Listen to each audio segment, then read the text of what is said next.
some exclusive live pictures that we're showing you right now of the seized plane belonging to Venezuelan leader Nicolas Maduro. Maduro, we should note, is not on board, but the plane was seized by officials for violating U.S. sanctions. CNN's Kylie Atwood joins me now. Kylie, this is pretty extraordinary. This does not happen, obviously, every day where U.S. authorities go in and seize the plane of a head of state. But that is essentially what's happened this morning. Can you break this down for us? Yeah, exactly. So the plane of Nicolas Maduro, the president of Venezuela, is now in the hands of the United States. As you can see there, those images demonstrate that it has just landed in Florida. It was seized by U.S. authorities in the Dominican Republic.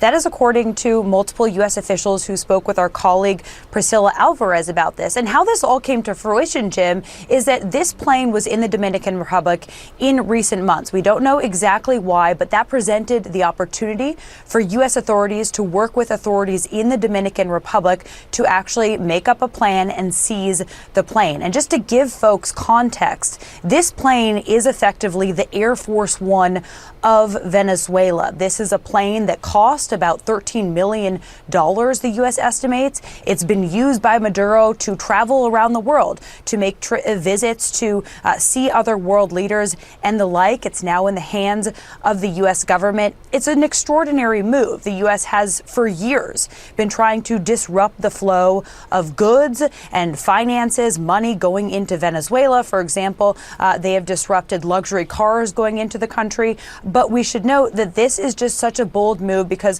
according to one of those U.S. officials who spoke with our colleague, this is unheard of and sends a signal that no one is out of the reach of U.S. sanctions. So they clearly had their eye on this plane for a while that was being used by the president of Venezuela, and now it is in U.S. custody. Now, the process here is that now that it is in the United States, Venezuela can petition for the plane. So we'll watch and see what happens there. But also, the United States can collect evidence from the plane. We just saw some folks heading into the plane, U.S. authorities heading in there with what appeared to be a recording device. They'll be able to collect evidence in terms of what the president of Venezuela was doing potentially on that plane. We'll watch and see how this all unfolds. Jim?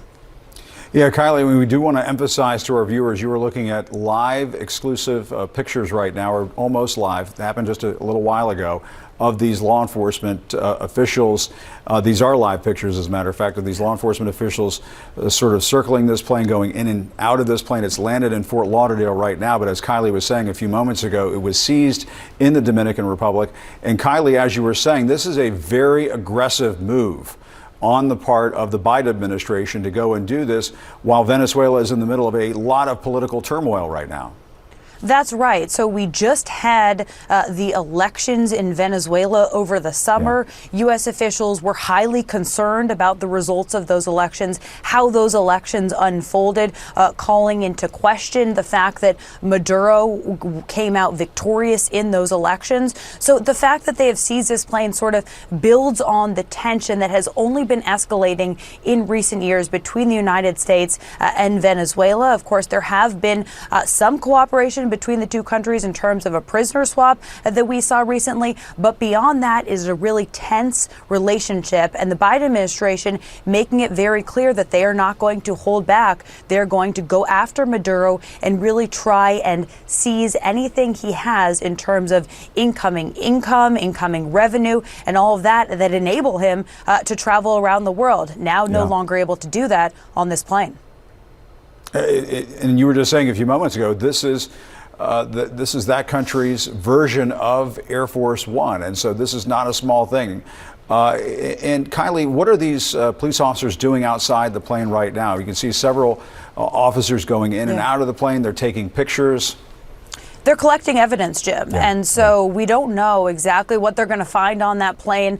There are still some questions that we're looking to learn in terms of why this plane was sitting in the Dominican Republic for a number of months here. But it is noteworthy that the authorities from the DR did work with the United States on these efforts.